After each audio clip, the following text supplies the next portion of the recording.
जय सूर्यदेव। आज पौष शुक्ल पक्ष तिथि एकादशी, दिन रविवार। आज पुत्रदा एकादशी है। तो आइए इस पुत्रदा एकादशी में आप तमाम श्रद्धालु भक्तजनों का मैं सूर्य मंदिर के प्रांगण से शुभ मंगल कामना करता हूँ। आपकी समस्त मनोकामना भगवान सूर्यदेव पूर्ण करें। और जो भी व्रती एकादशी व्रत किए हैं या किन्हीं कारणवश नहीं किए हैं, समस्त श्रद्धालु भक्तजनों की कृपा दृष्टि भगवान सूर्यदेव सभी पर बनाकर रखें। तो पुत्रदा एकादशी की कथा इस प्रकार है। एक दिन अर्जुन ने पूछा कि हे कृष्ण, आप हमें सफला एकादशी का महात्म विधि पूर्वक कह दिया है। अब आप पौष मास के शुक्ल पक्ष की पौत्रदा एकादशी की विधि हमसे कहिए। तब भगवान बोले कि हे कृष्ण, पौष शुक्ल पक्ष की एकादशी का नाम पुत्रदा है। इसका पूजन विधि पूर्वक करना चाहिए। इस व्रत में नारायण भगवान की पूजा करनी चाहिए। इस पर और अचर संसार में पुत्रदा एकादशी के समान अन्य दूसरा व्रत नहीं है। इसके पुण्य से मनुष्य तपस्वी, विद्वान और धनवान होता है। जो भी व्यक्ति पुत्रदा एकादशी का व्रत करते हैं वह यशस्वी, दीर्घायु, पुत्रवान और धनवान होता है। इसकी कथा है इस प्रकार, ध्यान पूर्वक सुनो। भद्रावती नगरी में सुकेतुमान नाम का एक राजा राज करता था। वह निसंतान था। उसकी स्त्री का नाम सैव्या थी।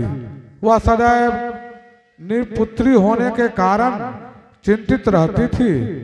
उस पुत्रहीन राजा के पितर रो रो कर पिंड लेते थे। इसके बाद हमें कौन पिंड देगा।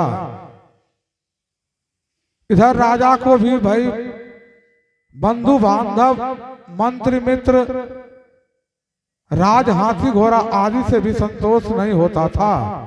उसका एकमात्र कारण था पुत्रहीन होना। वह विचार करता था कि मेरे मरने पर मुझे कौन पिंडदान करेगा। पुत्र के बिना पितरों और देवताओं से उग्रीन नहीं हो सकते। जिस घर में पुत्र ना हो वहां सदैव अंधेरा ही रहता है। इस तरह राजा रात दिन इसी चिंता में लगा रहता था। एक दिन राजा ने अपनी शरीर त्याग करने की सोची, परंतु विचार करने पर लगा कि आत्मघात करना महापाप है। राजा इस तरह मन में विचार करके एक दिन छिपकर वन को चल दिया। राजा घोड़े पर सवार होकर वन, पक्षियों और वृक्षों को देखने लगे। उसने वन में देखा कि मृग, बाघ, सुगर, सिंह, बंदर, सर्प आदि भ्रमण कर रहे हैं। हाथी अपने बच्चों और हथनियों के साथ घूम रहे हैं। उस वन में राजा ने देखा कि कहीं तो सियार कर्कश शब्द कर रहे हैं और कहीं मोर ध्वनि कर रहे हैं। वन के दृश्यों को देखकर राजा को सोच विचार में दोपहर हो गई। अब राजा को भूख लगी और प्यास लगने लगी। वह सोचने लगा कि मैंने अनेक यज्ञ किए और अनेक ब्राह्मणों को मधुर भोजन कराया, परंतु फिर भी मुझे यह दुख क्यों मिला। राजा प्यास के कारण बहुत बेचैन होने लगा और पानी की तलाश में आगे बढ़ा। कुछ ही आगे जाने पर उसे एक सरोवर मिला। उस सरोवर में कमल खिल रहे थे। उस सरोवर में सारस, हंस, मगरमच्छ आदि जल क्रीड़ा कर रहे थे। उस सरोवर में चारों तरफ मुनियों के आश्रम बने थे। उस समय राजा के दाहिने अंग फरकने लगे। राजा ने मन में प्रसन्न होकर सरोवर के किनारे बैठे हुए मुनियों को देखकर घोड़े से उतरा और दंडवत करके उनके सन्मुख बैठ गया। राजा को देखकर मुनीश्वर बोले कि हे राजा, हम तुमसे अत्यंत प्रसन्न हैं, तुम इस जगह कैसे आए हो सो कहो। इस पर राजा ने उनसे पूछा कि हे मुनिवरों, आप कौन हैं और किस लिए यहाँ पधारे हैं। सो मुनि बोले कि हे राजन, आज पुत्र की इच्छा करने वाले को उत्तम संतान देने वाली पुत्रदा एकादशी है। हम लोग विश्वदेव हैं और इस सरोवर पर स्नान करने आए हैं। इस पर राजा बोला कि हे मुनीश्वर, मेरे भी कोई संतान नहीं है, यदि आप मुझ पर प्रसन्न हो तो एक पुत्र का वरदान दीजिए। मुनि बोले कि हे राजन, आज पुत्रदा एकादशी है और इसका व्रत करें, भगवान की कृपा से आपके अवश्य ही पुत्र प्राप्त होगा। मुनि के वचनों को सुनकर राजा ने उस दिन पलायन किया और मुनियों को प्रणाम करके अपने महल को वापस आया। रात्रि में रानी ने गर्भ को धारण किया और 9 महीने के बाद उसके उत्तम पुत्र पैदा हुआ। वह राजकुमार बड़ा होने पर अत्यंत वीर, धनवान, यशस्वी और प्रजा का पालक हुआ। तब श्री कृष्ण बोले कि हे राजन, पुत्र की प्राप्ति के लिए पुत्रदा एकादशी का व्रत अवश्य करना चाहिए। जो पुत्रदा एकादशी का व्रत सुनते हैं और इनकी कथा जो सुना रहे हैं, दोनों को स्वर्ग की प्राप्ति होती है और हर मनोकामना की सिद्धि होती है। तो हर मनुष्य को पुत्रदा एकादशी का व्रत करना चाहिए। पुत्र प्राप्ति हेतु, पुत्र की लंबी आयु हेतु, पुत्र की जस, कीर्ति, मान, सम्मान के लिए हर मनुष्य को एकादशी का व्रत अवश्य करना चाहिए। 2400 एकादशी जो है हर महीने का, वह बहुमूल्य है और 2 अधिक मास में एकादशी लगती है। तो हर एकादशी हर मनुष्य को करना चाहिए। रोगी, बालक, वृद्ध को छोड़कर यदि आप सामर्थ्यवान हैं तो एकादशी के दिन व्रत अवश्य करें। किन्हीं कारणवश आप व्रत नहीं कर सकते हैं तो एकादशी के दिन चावल नहीं खाना चाहिए, रोटी खाना चाहिए, तो आधा फल मिल जाता है। एकादशी का पारना कल प्रातःकाल गाय के गोबर के साथ होगा। इस प्रकार जो एकादशी का व्रत करते हैं, भगवान उनकी समस्त मनोकामना पूर्ण करते हैं। जय सुरदेव, जय श्री कृष्णा, जय श्री राम, हर हर महादेव। आरती गाओ हे सूर्य देव तेरी आरती गाऊं, आरती गाओ प्यारे तुझको रिझाऊं, आरती गाऊं प्यारे तुझको रिझाऊं, विश्व बिहारी तेरी आरती गाओ, विश्व बिहारी तेरी आरती गाऊं, हे सूर्य देव तेरी आरती गाऊं, कनक सिंहासन रजत जोरे, कनक सिंहासन रजत जोरी, कश्यप नंदन संज्ञा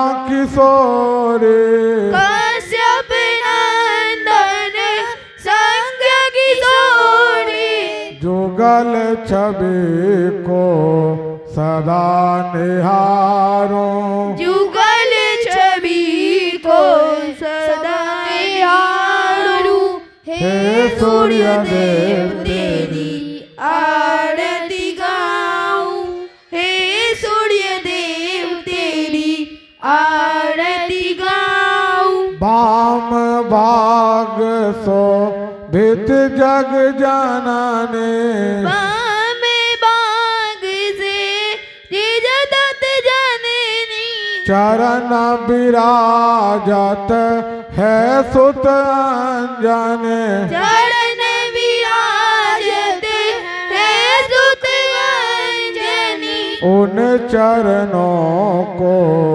सदा पखारूं।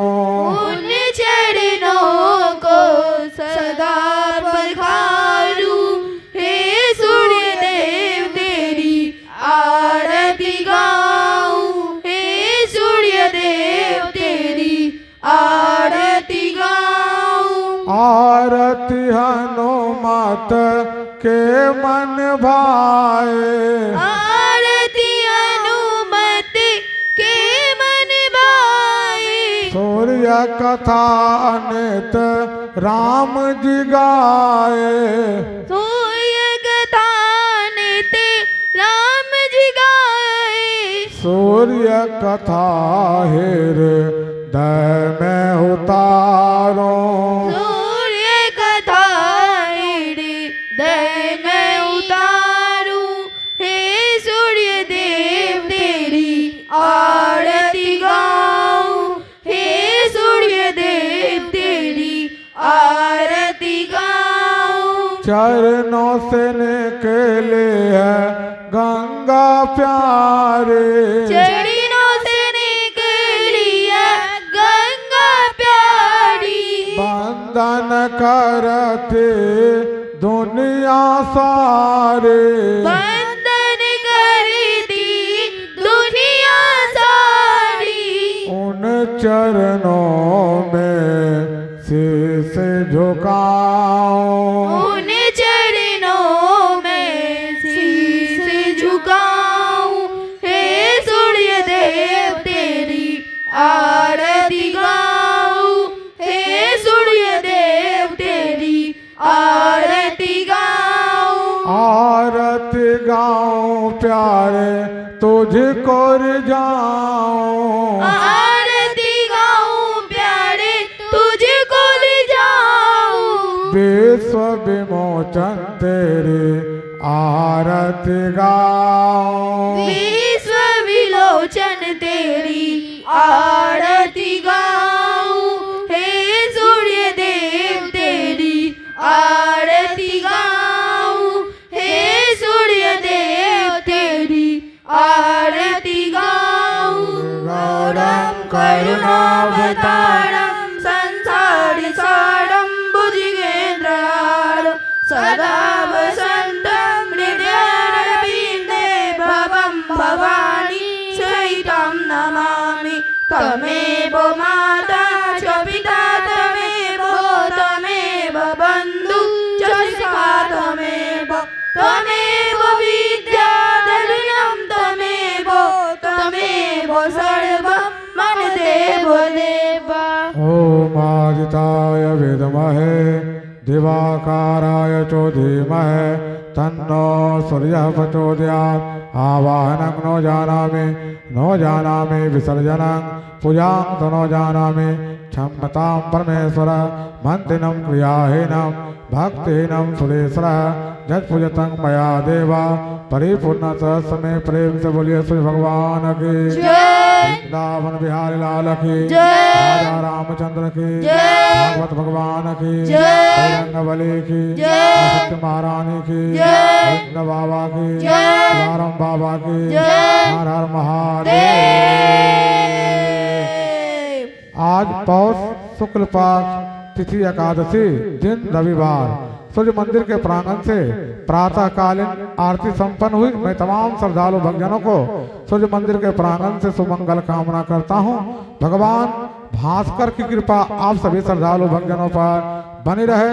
इसी सुमंगल कामनाओं के साथ सुप्रभात। कल दिन सोमवार को श्री सूर्य मंदिर के प्रांगण में जितने भी श्रद्धालु भक्तजन राम प्रेमी जो कि एक दिवसीय राम धुन संकीर्तन का आयोजन किया जा रहा है, आप प्रातः 8 बजे आने का कष्ट करें। जितने भी रामायणिक दुर्गा पाठ करने वाले श्रद्धालु राम भक्तजनों से आग्रह है कि कल प्रातः 8 बजे श्री सूर्य मंदिर के प्रांगण में आने का कष्ट करें। निवेदक श्री सूर्य मंदिर समिति मानो रामपुर। मैं तमाम श्रद्धालु भक्तजनों को राम प्रेमियों को सूर्य मंदिर के प्रांगण से सुमंगल कामना करता हूं एवं श्री सूर्य मंदिर समिति मानो रामपुर के तमाम श्रद्धालु सदस्यों को भगवान भास्कर की कृपा सदस्यों पर बनी रहे। सबकी मनोकामना भगवान सूर्यदेव एवं मर्यादा पुरुषोत्तम श्री राम पूर्ण करें, यही मैं शुभ मंगल कामना करता हूँ। जय सूर्यदेव, जय श्री राम, हर हर महादेव।